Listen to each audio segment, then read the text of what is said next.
Breaking news tonight out of Venezuela. The president says authorities there have captured an American pilot.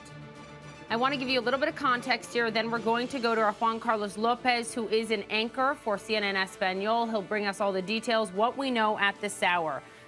Venezuelan President Nicolas Maduro saying just now that authorities in Venezuela have captured an American pilot who has Latino roots. They say that the pilot was captured with, quote, all kinds of documentation, and that this pilot was involved in recruitment activities, presumably of Venezuelans who would take part in a coup. The background here: we have seen an increase in anti-government protests in Venezuela.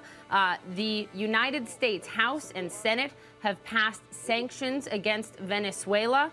Nicolas Maduro and his government fighting back vehemently against those, saying things such as calling the U.S. government arrogant, imperialist Yankees. We also know Maduro has called on other countries to set up a coalition to look into human rights violations by the United States. So I cannot stress enough that there is a tense relationship between the U.S. government and Venezuela's government, and that sets the stage for what we now see: an American pilot taken prisoner in Venezuela.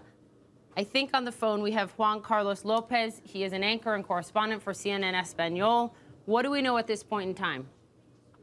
Hi, Papi. There was a rally today in Caracas, and in that rally, it ended at the presidential palace of Miraflores.